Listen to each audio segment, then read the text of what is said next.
Hello everyone and welcome back to Let's Play Klonoa Door to Phantomile. In the last part we saved Granny and found out that Joka's now going after our home. So now we're gonna try and get there back in time. And we actually get one of my favorite levels in the game, actually. 4-2 here. It's not my overall favorite level, but for some reason this one's always just stuck out of my memory, which is weird considering it has, honestly, the bleakest color palette out of all the levels so far. That's one thing I can give Klonoa, is that I love how colorful it is. Now, mind you, a lot of mascot platformers, if you can consider this that, are very colorful, like Crash Bandicoot, Mario, Kirby. Need I even mention Banjo-Kazooie and such? But, ironically, because of that, sometimes the bleak colors actually stand out more often than not. Which reminds me somewhat of Rusty Bucket Bay from Banjo-Kazooie 1. Freaking engine room. Anyway, where I'm going right now is actually completely optional because it's where the next prisoner is. And honestly, for a while, I didn't even know you could go in here because I didn't peg that as an entrance for some reason. It's just a basic double jump. Although I will say, this level and the next one are actually some of the shortest levels in the game. I don't know why they chose these levels of all things to be rather short, because most of the levels we've gone through at this point have been anywhere from 7 to 8 minutes long for the most part. These next two are like 5 minutes each, not including cutscenes. Though technically speaking, the second one, due to a certain thing that happens in it, can be considered an 8-minute long one, but eh. Now, with this level going on in the background, I might as well go over the differences between this and the remake. First off, the remake is much easier, because while Klonoa as a whole isn't a very hard game to begin with, in this version you get anywhere from 3 to 6 hits depending on how much damage you take, whereas you get 10 in the remake. Replay value-wise, as I mentioned, this game gets a bonus level if you unlock all the prisoners, I believe it was, but also has a sound test you can unlock, but the remake has both of those and a bonus challenge room for every level, extra costumes, including his costume in this, the remake, the sequel and such, a reverse mode where levels, I believe, are pretty much mirrored, boss battle time trials, and a character viewer. There's the voice acting, which I mentioned for the most part, but, yeah, the voice acting is there. But the remake includes English, French, Japanese, and some other European version voices, but the Phantomile, language is still in there. And then there's the aesthetics.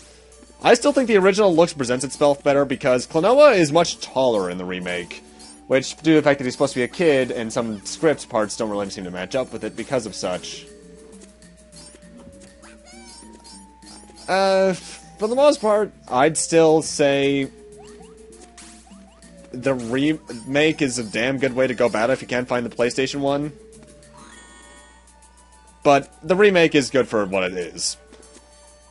Although if you ever find the sequel, Klonoa 2 Lunate's Veil, buy that shit, because that is not only rare, but I think it's better than this one. Level design-wise. Story-wise, well, Klonoa's never had a really good story. Anyway, here we get these ghost enemies, which are one of the only kinds of enemies that infinitely respawn no matter what, because any situation you find the ghosts in, they will respawn. Like, obviously some enemies respawn infinitely due to the fact that you need them to get through the platforming challenge and such, but only those iterations of said enemy does. Like this enemy, if I kill it, it won't respawn. But those ghosts always do no matter what. Like this green guy, there's only one of this green guy per playthrough of the level and such. By the way, I love this song. And surprisingly, I managed to get to that level with pretty much a good amount of stuff to talk about. Because as I mentioned before, the big problem with Klonoa is from a Let's Play perspective. It's the same stuff over and over again with different looking levels, pretty much. You do have puzzles in it, yeah, but it's pretty much more the same no matter where you go. Still, better than a racing game, I suppose.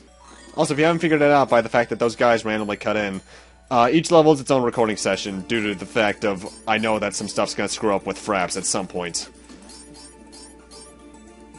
Anyway, it's here that the slide physics become really annoying, because as I mentioned before, for some reason, even when you're sliding, you can hold left or right where it applies and slow down, which doesn't make any sense physically, but given the fact that this is a kid's game, I will forgive it. And it gets really annoying, too, because you can't backtrack at all on the slide. So if you want to get the prisoners that are on these things, you're going to need to be really quick. Thankfully, the slide section's only the first 3 rooms of this entire dungeon level. Oh, and if you're wondering how far we are into the game, perspective-wise, we're in Vision 4 too, which is the second and final level of Vision 4. In fact, most visions only have 2 levels. There's 6 visions total, so we're about 2/3 of the way through the game. Yeah, Klonoa, it's actually a pretty short game. But, thankfully, it's still fun. Also, these green blocks here, what you do have to do to break them, they're pretty much the boxes, actually. Just with a different texture and model shape.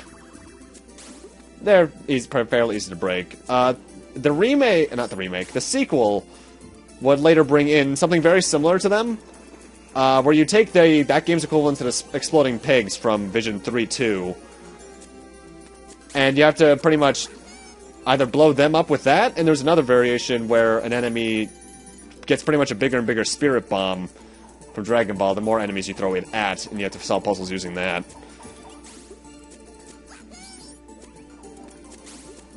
So that's a thing. You also get air drifts here, or currents, which are fairly standard for platformers. By the way, that's one of the easiest prisoners to miss if you don't know that room's up there.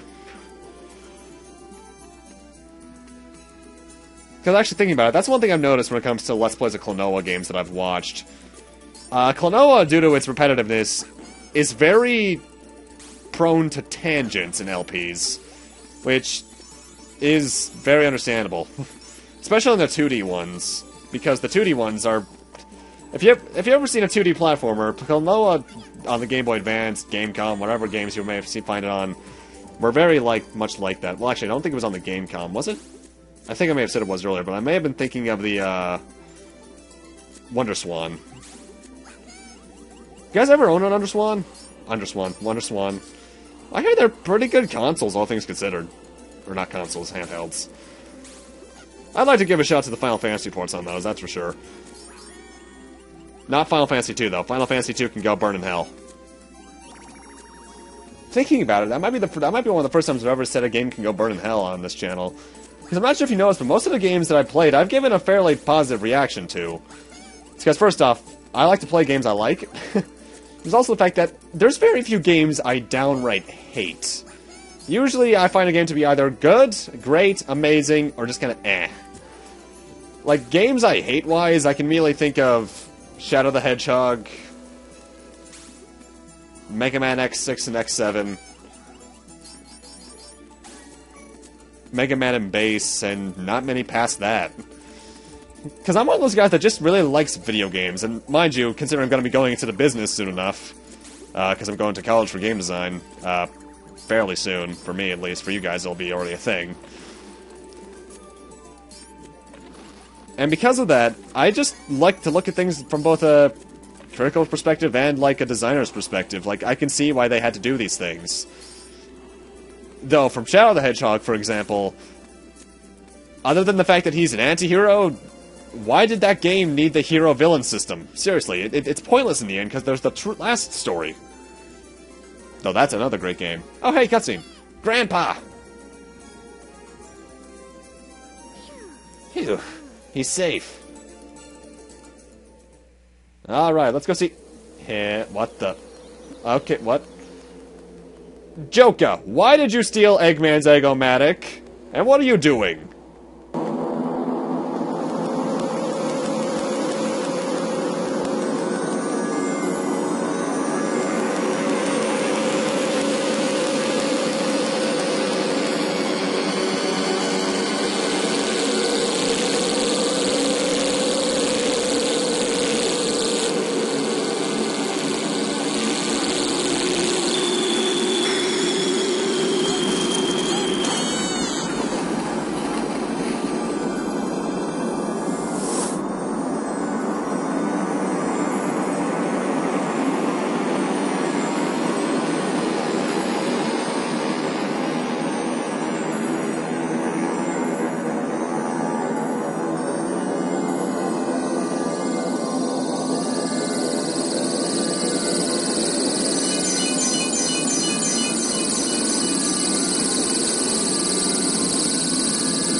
shit. That got dark. Damn. Wow, let's move on. By the way, that cutscene has a lot more dialogue in the remake. But, you know, sometimes silence sells. Stop! That's close enough!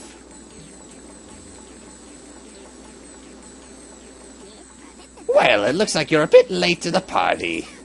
Joker! Why, isn't this the moon pendant I have here? Now, how did it get here? Give it back! In any event, mission accomplished. Now I'll have to finish you off. Wow! Whoa! Without further ado... So long! I'll get you!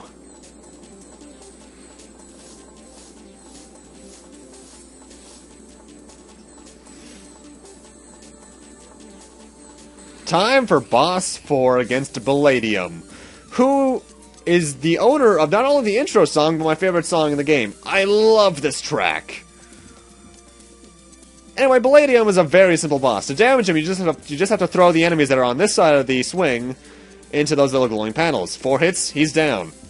Though you can only hit each one once. Attack-wise, he has the enemies over here, obviously. He has these things he can make, which will fly towards you when you get close to him. He has little bombs that'll explode when you get close to him.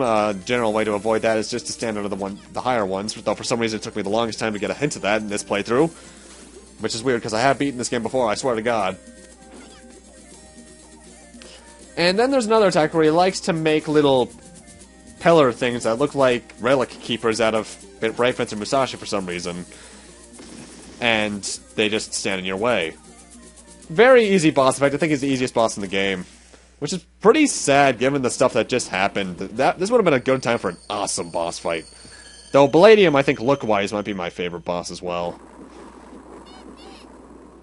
But still, shit. Grandpa, I'm here! Klonoa, sorry. The pendant is stolen. Save your strength. I'm done for. No! Did you see Granny? Good. You're a strong child. Klonoa, seems like fate will run its course. Huh? It was a short while, but it was wonderful. My great child of the wind. Grandpa, no! Grandpa! Get the pendant back. That is your... Grandpa! Don't talk anymore! Your... destiny. Grandpa? Grandpa! Grandpa! I'm sorry, Grandpa. Grandpa!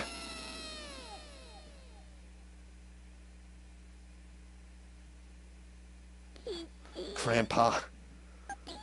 I understand your feelings, but we have to get that pendant. But how? It's... Okay, what the hell? I've seen a lot of shit, but this is just strange. That's Jugpot's Pamela! Wow, you can fly in the air? I heard everything from King Seedoff and Granny. Now, climb on my back. Oh, okay. We're off.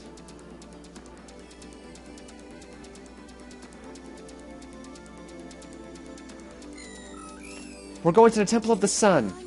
The Temple of the Sun. Let's go. Why did Hupo come out there? Huh.